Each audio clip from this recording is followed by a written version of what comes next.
உங்களுடைய character character தெரியும் இல்லையா? கேரக்டர்னு தெரியும் இல்லையா? நம்மளுடைய ஒவ்வொருத்தருக்கும் ஒரு கேரக்டர் இருக்கு இல்லையா? ஒவ்வொருத்தருக்கும் ஒரு கேரக்டர் இருக்கு. உங்களுடைய கேரக்டர் என்ன உங்களுக்கு தெரியுமா? ஒவ்வொருத்தருக்கும் ஒரு கேரக்டர் இருக்குதா? ஒவ்வொருத்தருக்கும் ஒரு கேரக்டர் இருக்குது. உங்களுடைய கேரக்டர் என்ன? உங்களுடைய குணாபாவம் என்ன? உங்க என்ன குணம் உங்களுக்கு இருக்குது அப்படிங்கிறது நம்ம எல்லாம் தெரிஞ்சுக்கிறோமா? உங்களுடைய கேரக்டர் உங்களுக்கு தெரியுமா? கேரக்டர் தெரியுமா? எல்லாத்துக்கும் ஒவ்வொருத்தருக்கும் ஒரு கேரக்டர் இருக்குது. உங்களுடைய கேரக்டர் எப்படிப்பட்ட கேரக்டர் உங்களுக்கு தெரியுமா? என் கேரக்டர் இதுதான் அப்படின்ட்டு நம்ம தெரிஞ்சிருக்கிறோமா? என்னுடைய குணபாவம் இப்படித்தான், நான் இப்படித்தான் இருப்பேன், நான் இப்படித்தான் பேசுவேன், இப்படித்தான் செய்வேன் அப்படிங்கிறது உங்களுடைய கேரக்டர் உங்களுக்கு தெரியுமா? தெரியாதுல்ல? யாரும் அனலைஸ் பண்ணி பார்க்கல உங்க கேரக்டரை. நீங்க வந்து உங்களுடைய கேரக்டரை அனலைஸ் பண்ணி பாருங்க. நான் வந்து எப்பெல்லாம் கோவப்படுவேன், என் கேரக்டர்ல எப்ப நான் கோவப்படுறேன், எப்ப நான் மற்றவங்களுக்கு உதவி செய்யறேன், எப்ப நான் வெளிப்பட தன்மையா இருக்கிறேன், யாரும் இல்லாதப்போ நான் மட்டும் தான் இருக்கிறப்போ என் கேரக்டர் எப்படி இருக்குது? யாருமே இல்லை, அங்க என்னை பாக்குறதுக்கு யாருமே இல்லை. அப்ப என் கேரக்டர் எப்படி இருக்குது? நான் என்ன சிந்திக்கிறேன்? புரியுது இல்லையா? உங்களுடைய இடத்துல வந்து நீங்க வந்து 4 பேர் இருக்கும் போது நீங்க எப்படி நடந்துக்கிறீங்க, யாருமே இல்லாதப்ப நீங்க எப்படி நடந்துக்கிறீங்க, உங்களுடைய குணபாவம் எப்படி இருக்குது, உங்களுடைய அடிப்படையில உங்களுடைய மனநிலை எப்படி இருக்குது, நீங்க எதை சார்ந்து இருக்கிறீங்க, இதற்கு நீங்க ஆதாரமா இருக்கிறீங்க, நீங்க யாருக்கு ஆதாரமா இருக்கிறீங்க, யாருக்காக நீங்க சில விஷயங்கள் விட்டு கொடுக்குறீங்க, எதை விரும்புறீங்க, உங்க உள் மனசுக்குள்ள இருந்து நீங்க எதை விரும்புறீங்க அப்படிங்கறத நம்மளுடைய கேரக்டர் சொல்லுவோம், நம்மளுடைய குணாபாவம் சொல்லுவோம். அப்ப நம்மளுடைய குணாபாவம் வந்து எப்படிப்பட்டதாக இருக்குது அப்படிங்கிறது நம்ம போய் தெரிஞ்சுக்கணும். நம்ம குணாபாவத்தை உள்ளுக்குள்ள போய் நம்ம தான் கண்டுபிடிக்கணும். அப்படித்தானே? நீங்க ஒவ்வொரு விஷயமா எடுத்து பாருங்க. நீங்க உங்களுடைய செயல்பாடுகள்ல ஒவ்வொரு விஷயமா எடுத்து பார்க்கும்போது நான் எப்பெல்லாம் கோவப்பட்டிருக்கிறேன், நீங்க கொஞ்ச நாளைக்கு முன்னாடி பார்க்கணும். நான் வந்து எப்பெல்லாம் கடைசியா நான் கோவப்பட்டேன், எப்ப நான் ரொம்ப மகிழ்ச்சியா இருந்தேன், எது எனக்கு பிடிச்ச மாதிரி விஷயம், எப்ப நான் தனியா இருக்கும்போது நான் என்னெல்லாம் செஞ்சிருக்கிறேன். நான் வந்து தனியா தான் இருக்கிறேன். அப்ப என் சிந்தனை எப்போ இதெல்லாம் ஓடிச்சு, நான் தனியா இருக்கும்போது எப்படிப்பட்ட சிந்தனை எனக்கு ஓடிச்சு, அப்ப என்ன என்னுடைய இடத்துல நான் வந்து தெரிஞ்சுக்கிட்டு இருக்கிறேன், நான் எதே வேகமா கத்துக்கு நினைக்கிறேன், நான் யாரோட அன்பு சத்து நினைக்கிறேன். புரியலையா? இதுதான் நம்மளுடைய கேரக்டர்.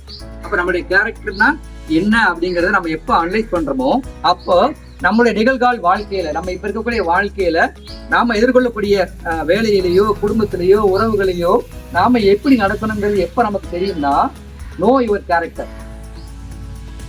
புரிஞ்சுக்குதா? யாருக்கா டவுட் இருக்கா? மாறிச்செல்வம், டவுட் இருக்கா? No your character.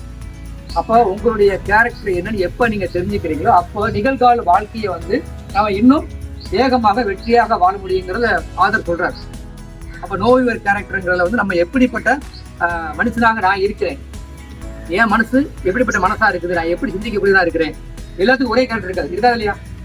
எல்லாத்துக்கும் ஒரே கேரக்டர் இருக்க வாய்ப்பு இல்லை. ஒவ்வொருத்தருக்கும் ஒவ்வொரு கேரக்டர் இருக்கு. அப்ப ஒவ்வொரு கேரக்டர் இருக்கிறவங்க அவர்களை முழுமையான முறையில் என் கேரக்டர் இப்படிப்பட்ட கேரக்டர் தான், எனக்கு இதுதான் எனக்கு சரியா இருக்கும், எனக்கு இதுதான் எனக்கு பிடிக்கும், நான் இப்படித்தான் இருப்பேன் அப்படிங்கிற மாதிரி ஒரு கேரக்டர் இருக்கும். தெரியுமா? நான் இப்படித்தான் இருப்பேன். புரியலையா? என் கேரக்டர் இதுதான் அப்படின்னு சொல்றது கேள்விப்பட்டிருக்கீங்களா? கேள்விப்பட்டிருக்கீங்களா? அந்த குணம் பார்த்துருக்கீங்களா?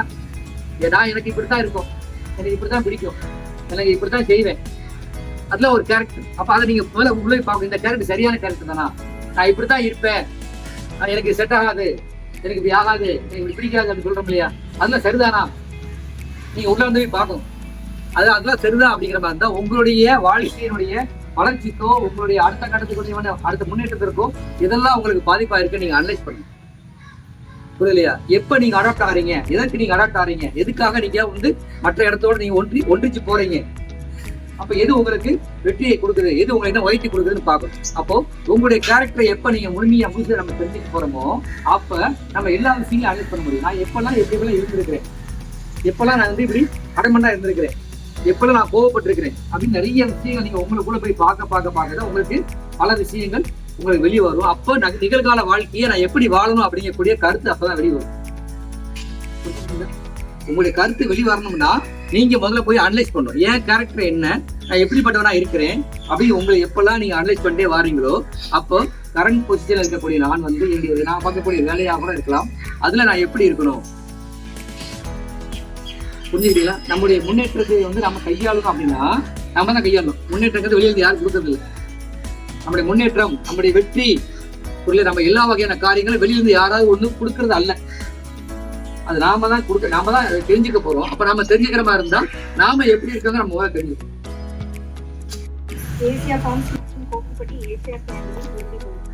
நாம் ஒவ்வொருவரும் ஏசியா ஃபார்ம்ஸ் நிறுவனத்தில் கூடுதலாக சேர்க்கிறோம். என் நிறுவனத்தின் வளர்ச்சிக்கும் முன்னேற்றத்திற்கும் நானே முற்றிலும் பொறுப்பேற்கிறேன்.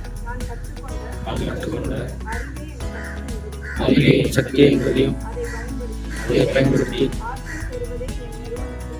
பெறுவதே நிறுவனத்தின் உண்மையான சக்தி என்பதையும் நான் நன்கு அறிவேன்.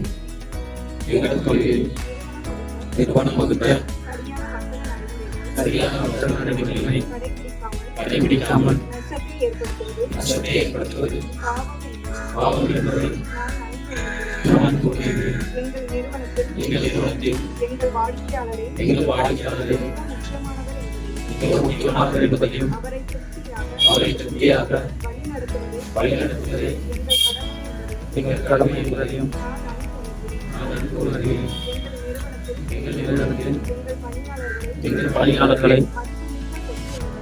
மிக சக்தி என்பதை நான் நன்கு அறிவேன். உடன் பணிபுரிபவர்களை மரியாதையாகவும் அவர்கள் வளர்ச்சிக்கும் முன்னேற்றத்திற்கும் உண்மையாக என்னாலும் இருப்பேன் என உறுதியேற்கிறேன். நான் எப்போதும் நேர்மறையான ஆக்கப்பூர்வமான சிந்தனையை சிந்தித்து நேர்மறையான சிந்தனைகளை மட்டும் ஏற்படுகிறேன். எதிர்மறையான விஷயங்களை பேச மாட்டேன்.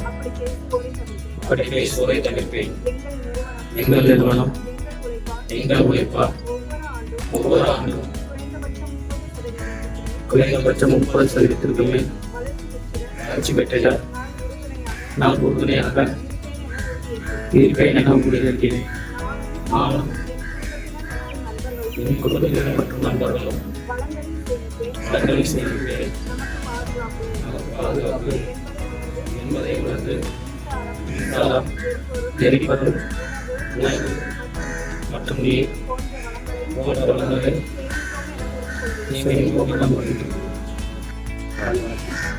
திருக்குறள் அதிகாரம் 52 தெரிந்து வினையாடல். குறள் எண் 511. நன்மையும் தீமையும் நாடி நலம் புரிந்த தன்மையான் ஆளப்படும். நன்மையும் தீமையும் நாடி நலம் புரிந்த தன்மையான் ஆளப்படும். குறளோட விளக்கம்: ஒரு செயலை நம்மிடம் செய்ய கொடுத்தால் அச்செயலின் நன்மையும் தீமையும் இரண்டையும் ஆராய்ந்து எது நன்மையோ அதை செய்ய வேண்டும்.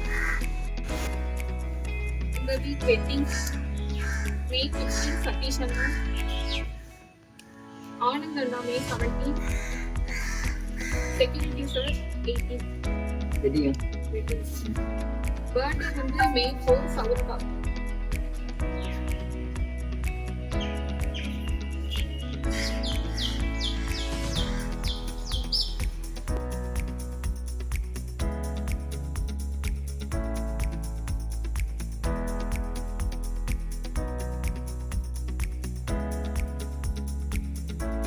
பிசினஸ் பண்ணலாம்னு சொல்லி ரொம்ப தீவிரமா யோசிக்கிறாங்க. யோசிச்சுட்டு என்ன முடிவு பண்றாங்க அப்படின்னா, எக்கு வாங்கி சேல்ஸ் பண்ணலாம் அப்படின்னு சொல்லி நினைக்கிறாங்க. அதாவது முட்டை வாங்கி விற்கலாம் அப்படின்னு சொல்லி நினைக்கிறாங்க. எக்கு வாங்குறதுக்காக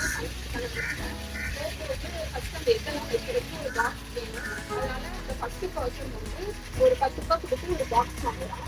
அதே மாதிரி செகண்ட் பர்சன் ஒரு 10 ரூபாய் கொடுத்து பாக்ஸ் வாங்கலாம். எக்ஸ்ட்ரா 50 ரூபாய் பே பண்ணி ஒரு கூட்டை வாங்கி வச்சுக்கலாம்.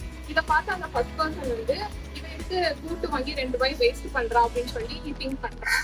அதுக்கப்புறம் 2 பேரும் அவங்களுக்கு தேவையான முட்டையெல்லாம் வாங்கி அந்த பாக்ஸ்ல ஃபில் பண்ணிட்டு கிளம்புறாங்க அவங்க கிராமத்துக்கு.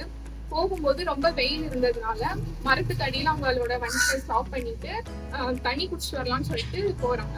இவங்க போன கேப்ல குரங்கு எல்லாம் அந்த வண்டியில வந்துட்டு பாக்ஸ்ல பூட்டு போடாம இருந்த பாக்ஸ்ல இருக்கிற முட்டை எல்லாத்தையுமே எடுத்து விளையாண்டு உடச்சிருச்சு. இவங்க அதை பார்த்துட்டு வேகமா வந்து குரங்கு எல்லாத்தையுமே விரட்டி விடுறாங்க. விரட்டி விட்டுட்டு பார்த்தா அந்த பூட்டு போட்டிருந்த பாக்ஸ்ல உள்ள முட்டை எல்லாமே சேஃபா இருக்கு. இன்னொரு பாக்ஸ்ல இருக்கிறது எல்லாமே வேஸ்ட் ஆயிடுச்சு. இதை பார்த்து அந்த ஃபர்ஸ்ட் பர்சன் வந்துட்டு நம்மளும் ஒரு $2 கூப்பிட்டு வாங்கியிருந்தோம் அப்படின்னா நம்மளோட முட்டையும் சேஃபா இருந்திருக்கும்னு சொல்லி அவன் எங்கள்கிட்ட ஃபீல் பண்ணான். இது மாரல் ஆஃப் த ஸ்டோரி என்னன்னா, நம்ம என்ன ஒர்க் ஒரு சின்ன ஒர்க் பண்ணாலுமே அதை வந்து கவனமா பண்ணணும், அலட்சியமா இருக்கக்கூடாது. வாரத்தின் முதல் நாளிலே நாங்கள் இங்கே ஏசியா ஃபார்ம் ஏசியா கேண்டி குடும்பத்தின் சார்பாக இங்கே கூடியிருக்கிறோம் அப்பா. நாங்கள் அனைவரும் ஒருதாய் பிள்ளைகளாக இங்கே ரொம்ப மலர்ச்சியோடு இங்கே இருக்கிறோம் அப்பா.